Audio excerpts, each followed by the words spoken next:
What is up, Giblets? It's your boy GibCollector, and my name is Colin, if you did not know that. And today I'm bringing you some gameplay on Interchange, and you know already that it's Search and Destroy, because it probably says in the title, you know, Search and Destroy, 22-0 Specialist, you know, Road to Search and Destroy MOAB. Sorry to spoil that, but that is going to be the final score, and do apologize for giving it away, but, you know, that's just to get you guys in here and maybe get some views. I only have, 22 subscribers or something like that, and I feel like you guys can enjoy the series, and I do want to say that this is the gameplay that made me start the series. So if this is the first one you've seen in the series, I think this is the third video, but this is the one that sparked my interest in trying to do something like this, and this is the Road to Search and Destroy MOAB. A little bit of backstory on this. The reason why I want to do the Search and Destroy MOAB is because I look up to some YouTubers out there like Spaz My Dogs, and that's how he made himself. Granted, that's not how I'm going to make myself, but it's something that, I feel like drives myself, because that's my favorite game mode.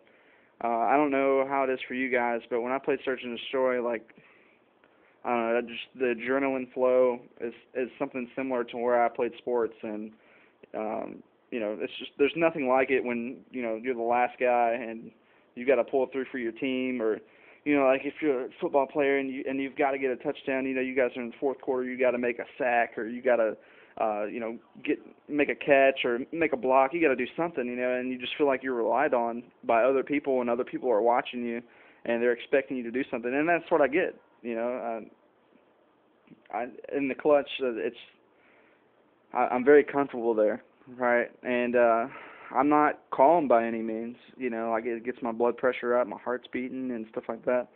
But anyways, I'm sure you guys have experienced that. You guys probably play Search and Destroy. So maybe you play something else, but if you're at my channel, this is mainly when I'm going to upload Search and Destroy videos.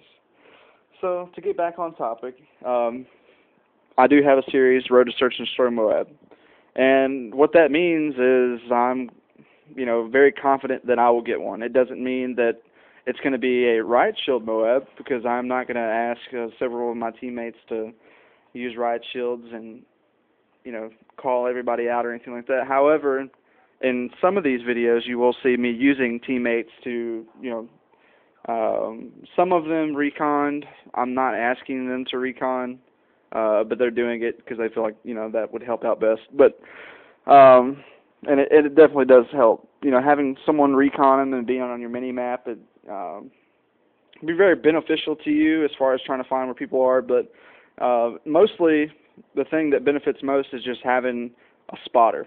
If you're actually in war and you're a sniper, a scout sniper, you can have, a spotter. Say, 2 clicks to the left or something like that, the people call it out. It's realistic to have a teammate of yours or, another soldier telling you, hey, this is what you need to do, calling it out. However, there are no MOABs in real life. I've searched the internet, and apparently there's no mother of all bombs that you get for 24 or 25 kills. They just kind of give you a medal for it. But anyways, so I'm not going to give you a non-legit Search and Destroy MOAB. And you know what? I might not be able to get you a MOAB, but this is the video that started it all. It made me feel like I could get it, because never before have I legitimately gone for a MOAB. I'm like, oh shit, I'm on a 3-kill streak. I'm only 21 away from getting a MOAB. Cover me. I've done that, but it was all kind of like trolling. But after this gameplay, I felt, you know what? I can do this shit. And in this game, it's just my friend Jeremy Dees and I, and that's it. I didn't have any other teammates. Obviously, I didn't have any teammates because they're getting kills, and we were in private chat, so I didn't go out of the private chat and tell my teammates not to get kills, because you'll see even in the later rounds they'll get it. But the only thing I am ashamed of is the fact that we drop rounds, and I intentionally dropped those rounds because this was my first go at it. I was like, man, I could really get it. I can make this shit happen. And like right here, I tend to lose the guy, and I can't see him, and even I had the specialist bonus, so he was on my recon, but I got nervous. This is the part where I started to get nervous.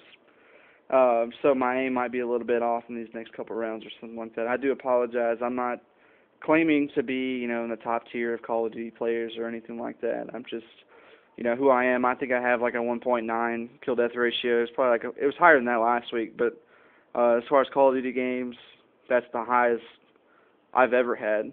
Monthly it's 2.5 or something like that. Weekly, 2.2-ish. But it's dropped recently. But anyways, that's not we're not here to talk about kill death ratios. I'm sure you guys have had that conversation. You probably, if you're watching this video, you probably, if you're an active Call of Duty subscriber to, top guys, you probably have a lot of tips and tricks from several different people, and you're probably a pretty solid all-around player. Your kill death ratio might be 1.5, it might be a 1, it might be below a 1, but you know what? You probably play objective, and you probably cap flags and domination. You're that guy that fucking is always rushing and planting bombs on demolition and, doing stuff like that. And you know what? There has to be those players.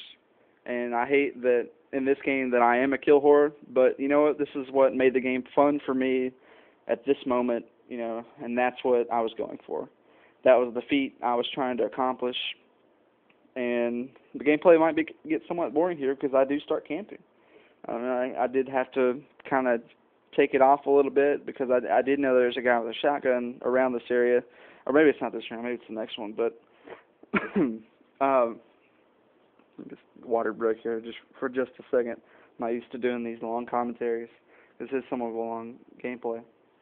But anyways, I didn't want to be like over rushing. Like I've had MOABs in other game modes.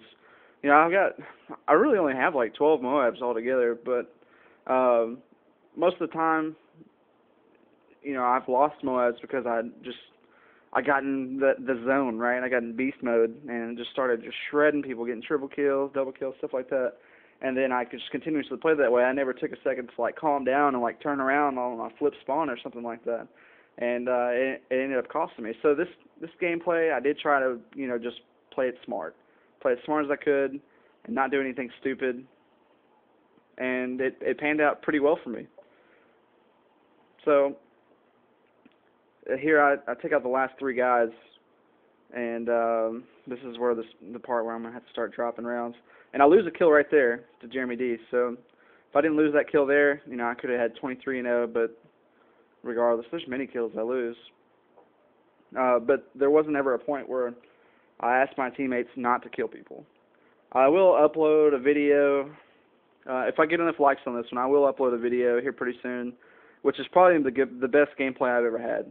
And it's a 4-0 search and destroy round where it's 21-0, so it's not as good of a score as this one, but it's 4-0. And I did have 4 teammates with me, and they just called it out for me. Some of them had recon, and I got 21 kills in 4 rounds.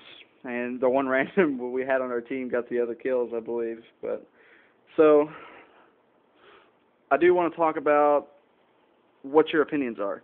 How do you feel about the search and destroy MOAB? Because I know Spaz Dogs, he has MOABs with several different guns, and I mean that's major props. Whether it's riot shields or not, you know what? You're still getting 24, 25 kills in search and destroy, whether you drop rounds or not, right? I mean it takes a lot of skill still to get a MOAB. I don't think it's as hard as getting a MOAB solo. I mean getting a solo MOAB in search and destroy.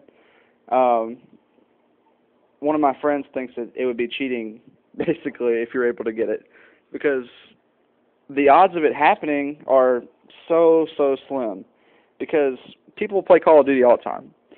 For you to get that lobby where your team can't get any kills and the other team can't kill you, because you're going to be facing 1v4 scenarios constantly, 1v3 scenarios, and sometimes you just have to